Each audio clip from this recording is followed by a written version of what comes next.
Hari ini Rabu 16 Maret 2022,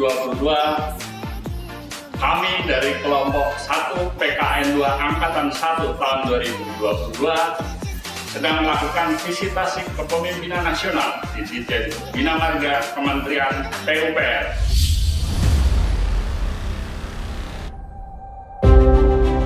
Pemerintah di bawah kepemimpinan Presiden Joko Widodo dan Wakil Presiden Maruf Amin terus melanjutkan pembangunan infrastruktur.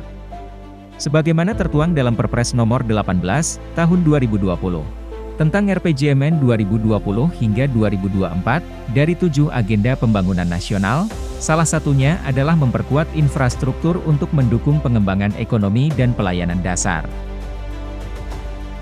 Direktorat Jenderal Bina Marga yang merupakan pelaksana teknis pada Kementerian Pekerjaan Umum dan Perumahan Rakyat Republik Indonesia adalah institusi yang bertanggung jawab untuk melaksanakan pembangunan infrastruktur, khususnya yang berkenaan dengan tugas perumusan dan pelaksanaan kebijakan di bidang penyelenggaraan jalan dan jembatan. Hingga tahun 2021, total jaringan jalan di Indonesia tanpa panjang jalan tol mencapai 528.546 km. Dari total panjang tersebut, 47.017 km merupakan jalan nasional. Berdasarkan data dari Kementerian PUPR, target kemantapan jalan nasional hingga tahun 2024 sebesar 98%, dan pada tahun 2022 ditargetkan 95%. Kemantapan jalan juga mempengaruhi waktu tempuh, yang saat ini mencapai 2,4 sampai 2,5 jam per 100 km. Kondisi ini masih jauh tertinggal, bila dibandingkan dengan negara tetangga seperti Malaysia dan Thailand, yang waktu tempuhnya rata-rata di bawah 2 jam per 100 km. Angkutan jarak jauh, bus ya, sekarang sudah mulai banyak sekali yang memanfaatkan Trans Jawa kalau sebagai contoh. Juga industri pariwisata, misalnya begini, dari Surabaya itu sekarang teman-teman itu bisa makan tengkleng, makan siangnya pakai tengkleng di Solo. Kita juga melihat ada peningkatan, misalnya kalau kita lihat jalan tol Palembang Bakauni ya. Jadi sekarang kalau bapak pergi ke Pahawang di Lampung, itu isinya orang Palembang. Kondisi kemantapan jalan sangat mempengaruhi biaya logistik, yang saat ini mencapai 24% dari PDB, merupakan yang tertinggi di ASEAN. Hal tersebut, tentu saja dapat menghambat daya saing Indonesia di dunia global, serta menghambat pertumbuhan ekonomi, yang lebih merata dan berkeadilan. Dalam rangka menciptakan infrastruktur pendukung ekonomi, Direktorat Jenderal Bina Marga sampai pada tahun 2024, telah menetapkan target pembangunan sebagai berikut.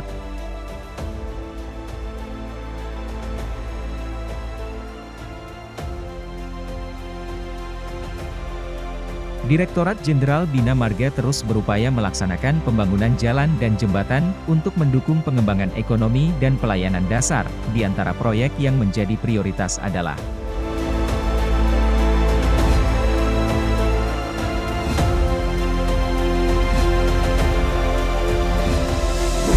dulu saya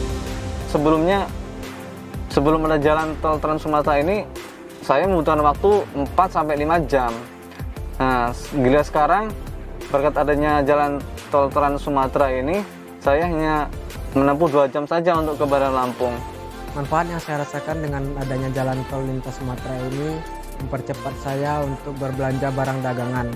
Kalau secara umum, kondisi jalan nasional itu sudah cukup baik. Walaupun ada beberapa yang perlu perbaikan gitu kan. Tapi yang masih sangat kurang baik menurut saya supaya ada keadilan adalah jalan kabupaten kota.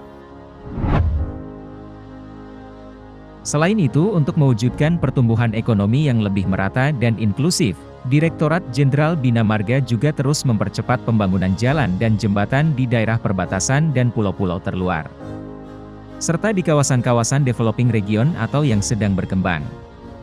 Melalui program padat karya tunai, jalan dan jembatan telah mampu menyerap tenaga kerja sebanyak 230.000 orang. Hal ini belum termasuk dalam setiap pembangunan jalan tol, yang juga mampu menyerap tenaga kerja dengan jumlah yang lebih besar. Selain itu, dampak penyerapan tenaga kerja juga akan menumbuhkan pusat-pusat ekonomi baru, termasuk menggerakkan UMKM, industri lokal. Saat ini saya berada di salah satu ruas jalan yang dibangun di kawasan perbatasan, yaitu tepatnya di Pulau Jemaja, Kabupaten Kepulauan Anambas, Provinsi Kepulauan Riau. Meskipun lalu lintas di sini cukup sepi, namun ini tidak menghalangi usaha daripada DJ Bina Marga untuk mewujudkan pembangunan yang merata dan berkeadilan, terutama di kawasan perbatasan dan pulau-pulau terluar. Saudara sekalian, ini adalah jembatan Tayan yang berada pada ruas jalan nasional yang menghubungkan kota-kota di Kalimantan Barat dengan provinsi di Kalimantan Tengah dan provinsi lain di Kalimantan.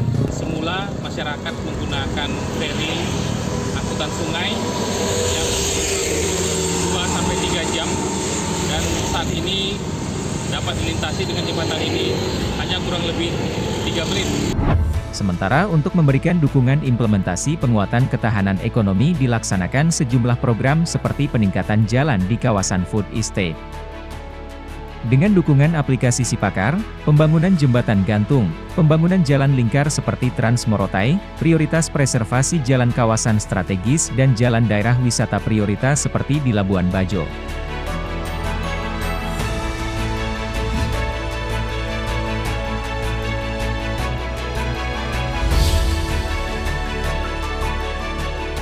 Sedikit informasi juga Pak Dirjen bahwa kawan-kawan para peserta ini mendapat tugas untuk mengambil pelajaran tentunya dari best practice Lokus.